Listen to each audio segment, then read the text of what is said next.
જૂનાગઢમાં હાલમાં મુખ્ય સમાચારો મળી રહ્યા છે। જૂનાગઢ શહેરમાં વાત કરીએ તો જૂનાગઢ મહાનગરમાં આવેલ અને ખરીદના હબ ગણાતા વિસ્તાર અને ભરચક એરિયો એટલે જૂનાગઢ શહેરના પંચાયતી ચોકમાં ચોમાસાના કારણે ભારે વરસાદ વરસી રહ્યો હતો, જેના કારણે પંચાયતી ચોકમાં મસ્ત મોટા ખાડા પડી ગયા હતા। તેના કારણે આ મસ્ત મોટા ખાડાઓના કારણે વાહન ચાલકો ભારે પરેશાની વેઠી રહ્યા હતા। ત્યારે 2 થી 3 દિવસ પહેલા જૂનાગઢ વોર્ડ નંબર 10ના પૂર્વ કોર્પોરેટર જૂનાગઢના એક જાગૃત નાગરિક અને જૂનાગઢના આગેવાન એવા હિતેશભાઈ ઉદાણી દ્વારા ફેસબુક લાઈવ કરીને પંચાયતી ચોકના આ મસ્ત મોટા ખાડાઓને લઈને મહાનગરપાલિકાના તંત્રની પદાધિકારીઓની પોલ ખોચાતી પાડી દીધી હતી। મહાનગરપાલિકાના પદાધિકારીઓના અધિકારીઓ દોર નિંદ્રામાંથી આ લાઈવ જોઈને ઉઠી ગયા। સોશિયલ મીડિયામાં જે હિતેશભાઈ ઉદાણીએ વિડીયો વાયરલ કર્યો હતો તેના કારણે તંત્ર જાગી ગયું હતું અને મહાનગરપાલિકાનું તંત્ર હરકતમાં આવી ગયું હતું અને પદાધિકારીઓ પોતે દોર નિંદ્રામાંથી સૂતા હતા તે સફાળા જાગી ગયા હતા અને પંચાયતી ચોકમાં મસ્ત મોટા પડેલા ખાડાઓને ખાલી કેવા પૂરતા જે બુરાઈ અને લોટ પાણીને લાકડા જેવી કામગીરી કરવામાં આવી છે। એક પંચાયતી ચોકમાં ખાડા મસ્ત મોટા ખાડા હતા તે ભારતીય જનતા પાર્ટીના એક કાર્યકર્તા હતા, તેમની દુકાન આગળ જે મસ્ત મોટા ખાડા હતા તેમાં વ્યવસ્થિત બુરાણ કરવા માટે થઈ અને ડામરોથી ખાડા પૂરાયા હતા। બાકીના જે મસ્ત મોટા ખાડા હતા તેમાં લોટ પાણીને લાકડા જેને કહેવાય કે રેતી કપચી અને કાંકરાઓ નાખીને ખાડા પૂરાયા હતા। તો શું ભાજપના કાર્યકર્તાની દુકાન છે તે એક જ ટેક્સ ભરે છે કે શું? અને વાહન ચાલકો પણ આ ખાડાઓના કારણે ભારે પરેશાની વેઠી રહ્યા છે, દર્દીઓ ભારે પરેશાની વેઠી રહ્યા છે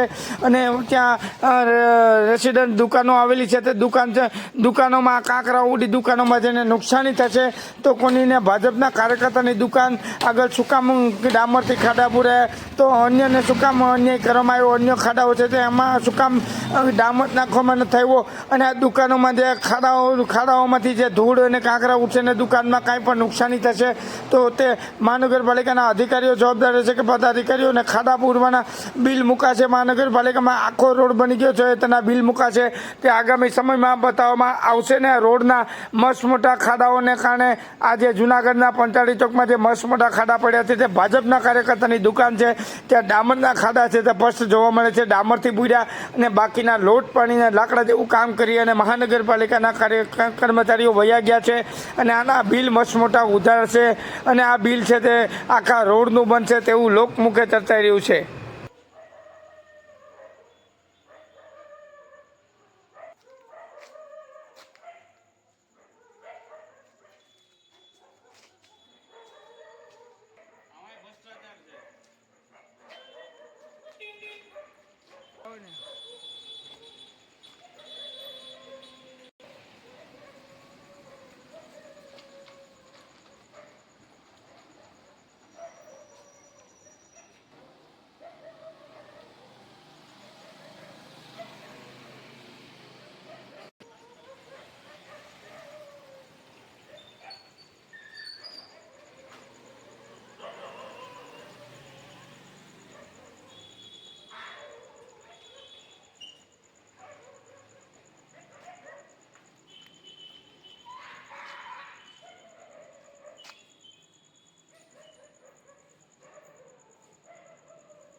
બાપુજી પેટી છે ને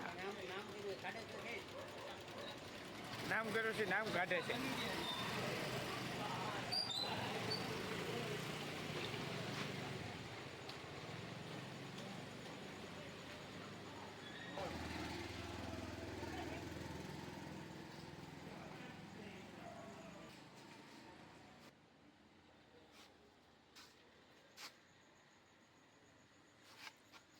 અરે ભાઈ થીગડા રે થીગડા, જુનાગઢના થીગડા જોવો તો ખરા। આ તો જુનાગઢની મજા છે બાપા। આ તો હવે જુનાગઢમાં સિઝન આવી, વરસાદીના ઠીકડા પૂરવાની સિઝન જામી. ઓહો હો, ક્યાં ગામના ગોરી, અરે ક્યાં બાત હે. આ તો ઠીકડા તો જો એક જગ્યાએ ડામર તો બીજી જગ્યાએ ને રેતી રાખવાનું ચાલુ હો બાબા. ગામના ગોરી હો, અરે વાદોશ વાહ. આ તો ક્યાં બાत है, भ्रष्टाचार की बात है. वो तो ठेकेदार भरने के लिए बात करता है न तो रोड का बिल उधारता है. वो तो क्या बात है.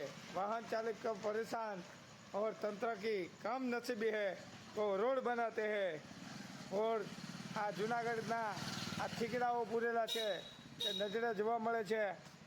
આ જુનાગઢના ઠીકડાઓ છે, ભાજપની દુકાન છે ત્યાં ડામર નાખ્યો છે, પિન્ટુભાઈ ખક્કરની દુકાન છે ત્યાં ઠીકડા પૂર્યા.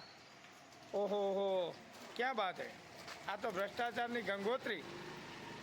क्या बात. कॉर्पोरेटर कहीं बोलते नहीं है, उसका बिल उधार आता है और आखा रोड का बिल उधार आता है. वो जो ठिकड़ा बूरता है और ठिकड़ा का वीडियो चल रहा है. अब ठिकड़ा का वीडियो तो वाहन चल रहा है, वाहन चालक को क्यों परेशान हो रहा है और क्या चाहिए. और भ्रष्टाचार की गंगोत्री चाहिए. और जो ठिकड़ा की बात है, ठिकड़ा ठिकड़ा ठिकड़ा ठिकड़ा की बात है. ठिकड़ा बूर रहा है. और जूनागढ़ महानगरपालिका ठिकड़ा बूरी રહ્યું છે. જૂનાગઢનું છે તંત્ર. આ જે ઠીકડા છે આ જૂનાગઢના ઠીકડા બોરાઈ રહ્યા છે. આ જૂનાગઢના ઠીકડા બોરી અને સંતોષ માની રહે. જૂનાગઢના પૂર્વ કોર્પોરેટર હિતેશ સુદાણી પણ મીડિયા સાથે જમાવટ કરી હતી, પરંતુ જમાવટ તો હવે કેવા પૂરતી દેખાય છે. પરંતુ કોઈ કોર્પોરેટર નવા આવ્યા તે પોતાના કામ માટે જ આવ્યા ને એસી ઓફિસમાં બેઠા હોય તેવા ચિત્ર જોવા મળે છે.